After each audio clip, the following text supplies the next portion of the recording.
All right, boys, welcome back. After that, just quick little time away. Mark Davis in the lab. It's been a quick time away since we've seen you too. Welcome back to the show, Mark. Thank you very much. It's a pleasure to be on the show.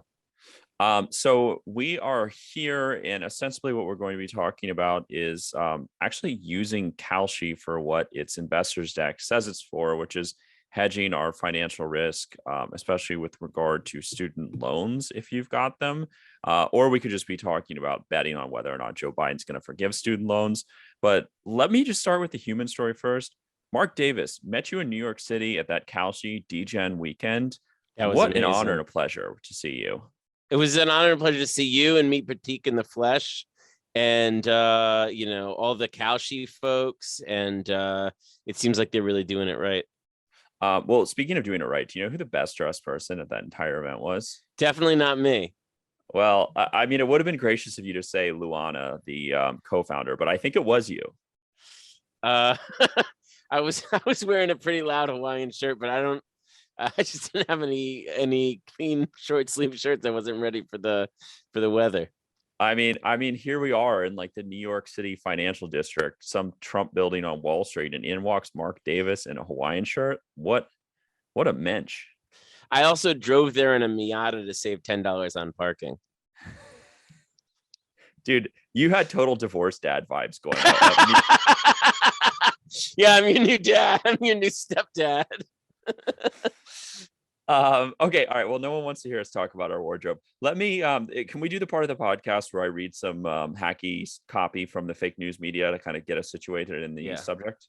Okay, all right. I'll start with Business Insider. Okay, so student loans, will Joe Biden forgive them, will he not? Quote, President Joe Biden is coming closer to making a decision on the student loan forgiveness he will implement. As Insider previously reported, the relief could likely be close to his $10,000 forgiveness campaign pledge, with the possibility of targeting the relief to those making under $125,000.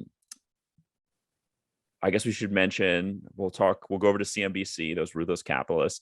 What is the precedent? Presidents often tell us what the probability of this happening is.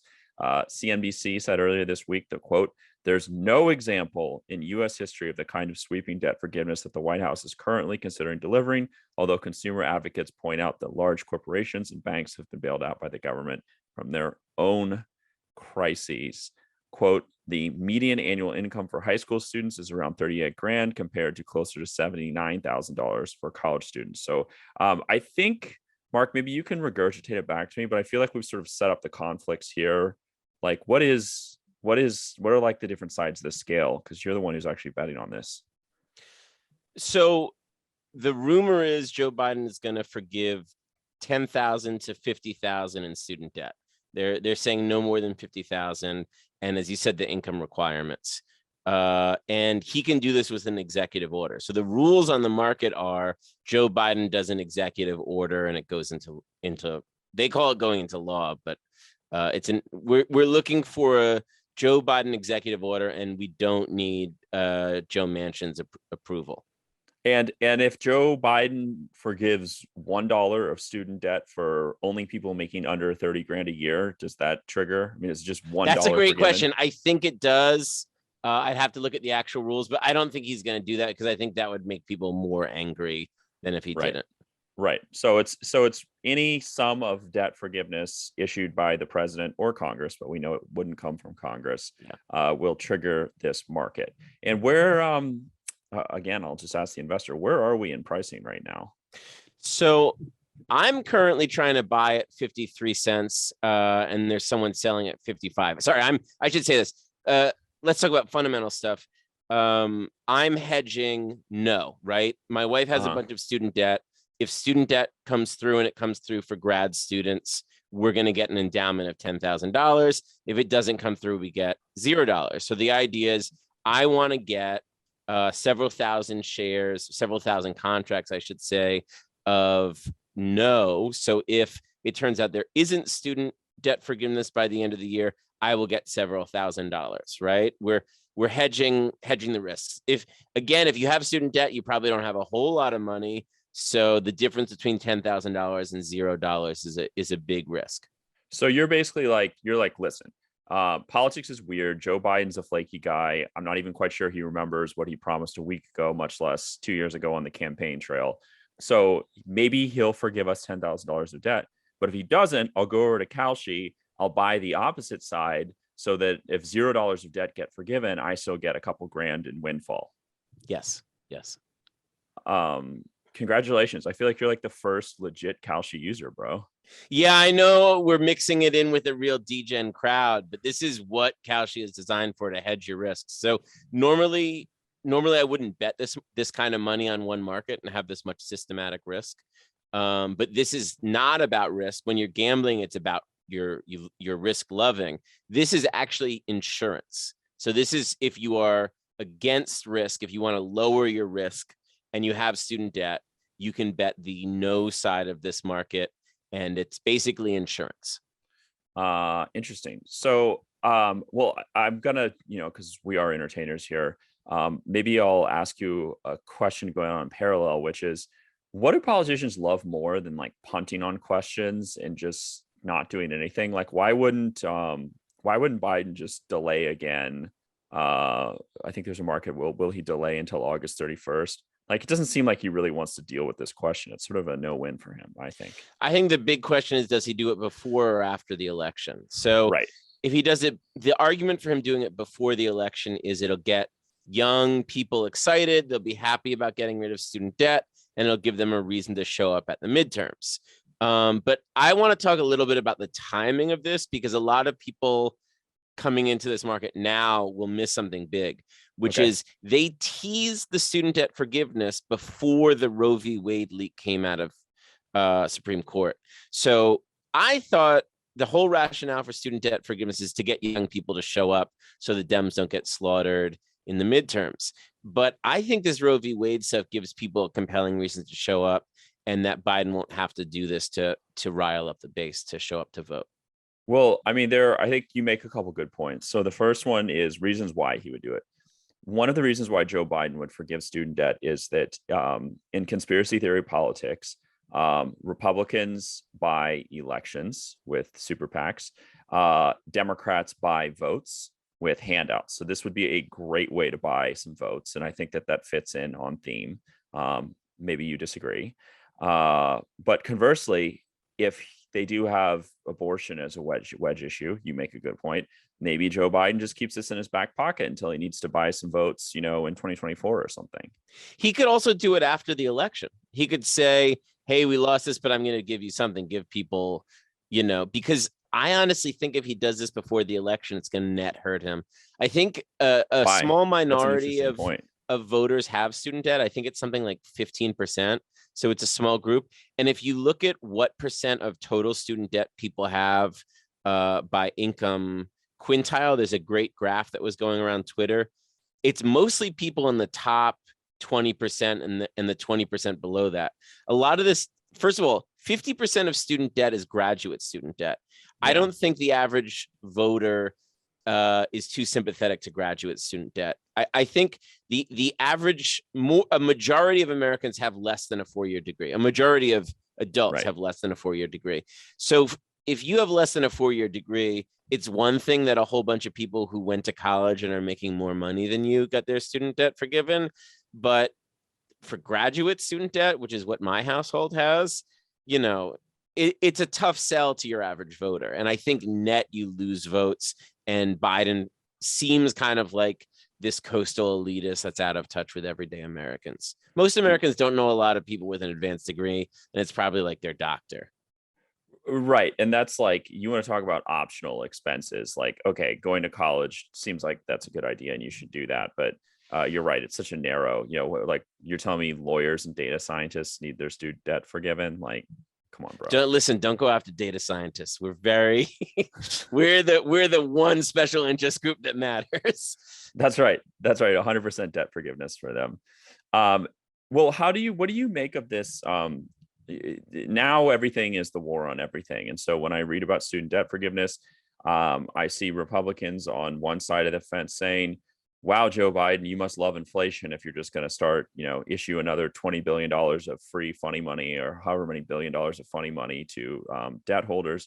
And then across the other fence, you see these weird, like, cooked up statistics that are like student debt disproportionately affects Black and brown people and single women of color. Like, um, this argument's being painted on the sacred cows. Like, does that mean anything to you, or is it just politics as usual? It's tough. I think, can we edit? Can you tell me what the question was again? I mean, I guess I'm asking you if like, um, you're right. That wasn't a great question from Keen. Okay, at least I'm not stupid. Like, should people be listening to this shit? I guess is what I'm saying. Like, everything people take everything so seriously. I hear stuff like this and I feel like it's just new types of talking points. I don't really know, man. I'm not betting on this. I really think it's mainly theater. I Yeah. think what they're doing is they're testing the waters. If you go to the New York Times and look at what they're reporting on, to me, like, this is the Times is the best paper to look at because it's full of people with a lot of student debt.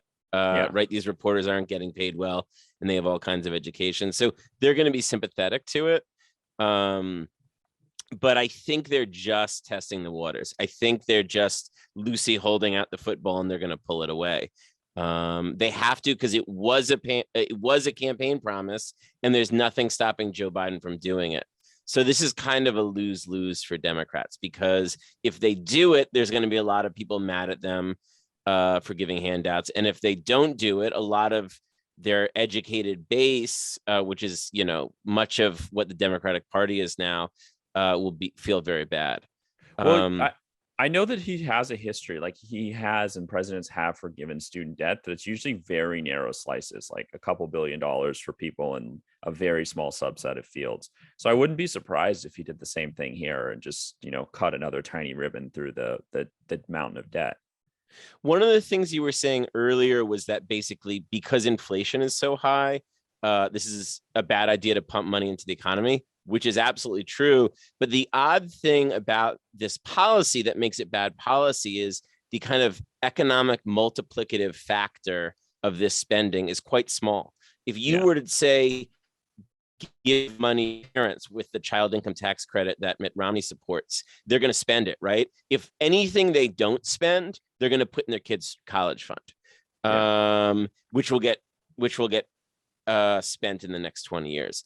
If you give college educated people an endowment of funds, a lot of that money goes into savings. I think they said the multiplicative factor is like 35%, which is quite low. Well, let me try a different economic theory on you. So I think that Joe Biden is already forgiving student debt, but he's doing it in like a very sneaky way to avoid criticism. Do you know what I have in mind? This is a great point, and I'm glad you're bringing it up. He is not charging interest on student debt. And someone did some math. Basically, the average student debt holder has been given an endowment of around $7,000 in not having to pay interest on the loan or pay payments on the loan. So the fact is, this is how bad Joe Biden is getting punked. He's actually giving student debt holders a huge endowment, and he's still being treated as a villain. Well, okay, but I think he's doing something else too. Oh, I think by just, letting inflation rip and, saying, what inflation? I don't see any inflation. This is temporary. This is how he's repaying student debt. He's just going to inflate it down to a very small number for everyone. And then in like a couple of years, he can just take credit and say like, look, I just made your debt really small because, we just did like 20% inflation in 4 years. Yeah, this is a real like Matthew Iglesias contrarian take, but the truth is my mortgage payment just went on sale, right? If inflation's happening and my income is rising with inflation, then any debt you have goes on sale. Yeah. Yeah. I mean, like this is, Joe Biden, he's a sneaky guy, or maybe he just has sneaky guys working underneath him while he, tries to remember how to wrap a rubber band around his wrist. I wouldn't put it past the brain trust, that Ivy League brain trust at the White House, to be backdoor inflating us out of student debt. You can write that down, put it in stone right now. I think the brain trust in the White House knows this is going to cause them to lose the election. That's true. That's true. I think the brain trust in the White House realizes that it was probably a little too brain trusty, and now it doesn't really know where to go on a lot of issues. And this is probably one of them. So you, my friend, have really hacked this market in the sense that you've got upside in it no matter what. It makes me want to go take out some student loans so that I can ride in this Cadillac with you.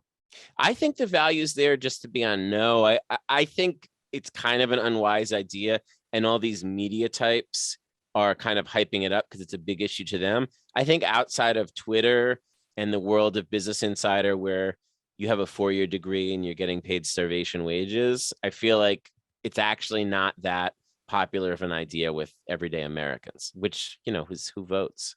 Well, I mean, imagine politicians serving everyday Americans. I'm still waiting to meet one of those, right? Well, listen, I'm a coastal elitist, so I love what's going on. You're a coastal elitist from Staten Island, though, so I feel like you've really got your. I'm originally from Westchester, and I currently live in Westchester. I live in the same county as Bill and Hillary Clinton, and we give out full-size candy bars here. Well, but I think that just makes you like Mr. America. Like you're the like non-gigantic fry in the like enormous elitist coastal city. Like you're Dorothy. I really feel like I'm one of the most out of touch Americans when That's it, you so know, funny. I talk to so many people with advanced degrees. You know, my perspective is totally wrong. But I do feel like I can understand polling and I can understand where things are at. You can't look at your friends group and what your friends are talking about unless you have some amazingly diverse group of friends. So I'm totally with you as you say that, but I do want to make and I need this point to this podcast, which is I feel like if they made that movie The Wizard of Oz right now, Dorothy would not be like a schoolgirl in Kansas. Like she would be like a second generation American living in like the Hudson River Valley or San Bernardino, California. Like these like suburban areas like yours that are an hour outside of big cities, I think is kind of like, that is the middle of America in 2022. So don't sell your insights for cheap. I think you are in touch with a lot of people who know more than they think they do. Well, thank you.